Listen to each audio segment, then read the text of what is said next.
Sound ಕೊಟ್ಟಿದ್ದೀರಿ. ಈ ದೇವೇಗೌಡ ಹುಟ್ಟು ಹೋರಾಟಗಾರ. ಅಣ್ಣ ಪಿಜ್ಜಾ ಬರ್ಗರ್ ತಿನ್ಬೇಕು. ಯಾರು ಇದು ನಾನ್ ಸೆನ್ಸ್ ಇಡ್ಲಾಸ್ಟ್ ಇಡಿಯಟ್. ಮಾಜಿ ಪ್ರಧಾನಿಗೆ ಪಿಜ್ಜಾ ಬರ್ಗರ್ ತಿನ್ನಿ ಅಂತ ಹೇಳ್ತಾರೆ. ಯಾರೊಬ್ಬರು ಬೇಜಾರು ಮಾಡ್ಕೋಬೇಡಿ. ಪಿಜ್ಜಾ ಬರ್ಗರ್ ಹೇಗಿರುತ್ತೆ? ಖಾಲಿ ದೋಸೆ ಮೇಲೆ ನಾಯಿ ವಾಂತಿ ಮಾಡ್ದಂಗೆ ಇರುತ್ತೆ.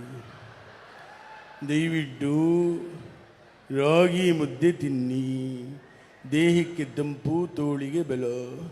ನರೇಂದ್ರ ಮೋದಿಯವರು ಬಂದಿದ್ದಾರೆ, ಬನ್ನಿ ಮಾತಾಡಿ. भाई और बहनों, हम सब भारतीय. भाई और बहनों, देवेगौड़ा जी. ನಮ್ಮ ಅಪ್ಪನಾಣಿ ಹಿಂದಿ ಅರ್ಥ ಆಗಲ್ಲ, ಕನ್ನಡದಲ್ಲೇ ಮಾತಾಡಿ. ಎಲ್ಲ ಮಾಗಡಿ ಮಹಾಜನತೆಗೆ ನಿಮ್ಮ ನರೇಂದ್ರ ಮೋದಿಯವರ ನಮಸ್ಕಾರಗಳು. ಬಾಯಿ ಅವರ ಬಹನ. ನೋಡಿ, ನೀವು 2.5 ವರ್ಷದಿಂದ ರಾಜ್ಯದಲ್ಲಿ MLA ಎಲೆಕ್ಷನ್ ಆದಾಗ ರೋಡ್ ಶೋಗಳಲ್ಲಿ ಜನರ ಮುಂದೆ ಈ ಥರ ಕೈನ ಅಳ್ಳಾಡಿಸಿ ಜನ ಜಾಸ್ತಿ ಇದಕ್ಕೆ ಒತ್ತು ಬಿಟ್ಟರು. ನೆಕ್ಸ್ಟ್ ಟೈಮ್ ಕೈನಲ್ಲಿ ಒಂದು ಹೂವು ಹಿಡ್ಕೊಂಡು ಅಳ್ಳಾಡಿಸಿ ನೋಡಿ. ನೀವು ಮಾಡಿರೋ ಕೆಲಸಕ್ಕೆ ನಿಮಗೂ ಲಾಸು, ನಮಗೂ ಲಾಸು.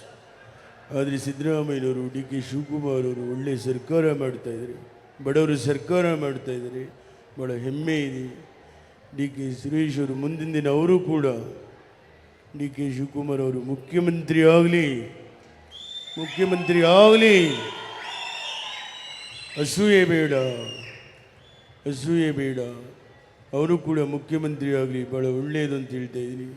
ಕೊನೆಯದ ಒಂದು ಮಾತು ಹೇಳ್ತೀನಿ, ಆಡಿಸಿ ನೋಡು, ಬೀಳಿಸಿ ನೋಡು. 93 ವರ್ಷ ವಯಸ್ಸು, ಉರುಳಿ ಹೋಗೋದು. ಎಲ್ಲರಿಗೂ ನಮಸ್ಕಾರ.